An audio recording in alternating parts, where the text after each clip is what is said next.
Now, a report from a UN monitoring group says that North Korea has used cybercrime to circumvent international sanctions and raise $2 billion. Now, the report alleges that North Korea has been able to finance the development of nuclear weapons through these funds. It says hackers have stolen $32 million from cryptocurrency exchanges such as Bitcoin, which are difficult to sanction. And the isolated country's financial institutions allegedly maintain over 30 illicit overseas contacts to make international transactions. Now, for more on the story, I have with me Hans-Wilhelm Dünn. He's the president of the Cyber-Security Council here in Berlin. Welcome to you. First of all, what are your reactions to this report? Because they are very strong allegations and they point to very large-scale crime.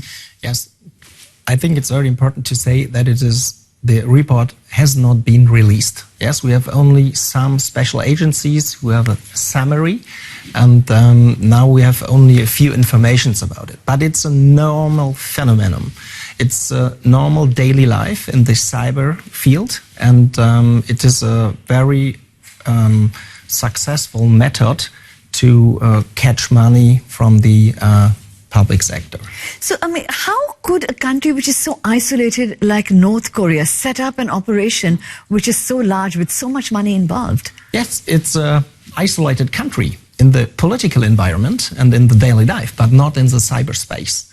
There we have no borders, there we have no legal frame, no rules, nothing. And it's very easy in a very, I would say, asymmetric setting to organize criminal groups, to organize attacks against, for example, here in the banking sector.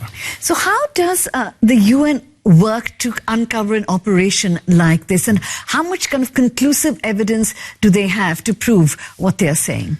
It's not easy to prove it. That is a field of attribution. We want to know who is the attacker behind the machine, behind the computer.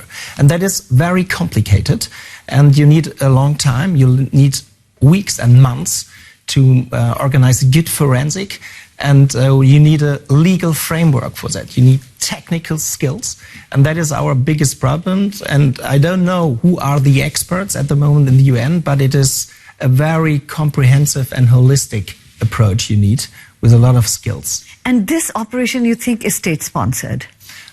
I would say it's state-sponsored because you need a lot of capabilities, you need a big budget to finance such an attack, and that is typically for state-sponsored actions. And the UN report says, the report which hasn't been released as yet, says that North Korea is using this money which is making through this operation for its nuclear program. So what needs to be done next? If the evidence is there, what needs to happen now?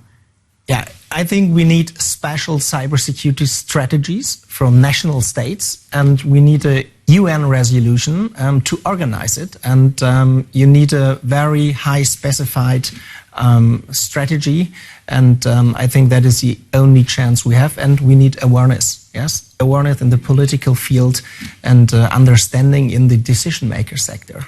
Right, so how big are these kind of threats of cyber attacks and cyber crime?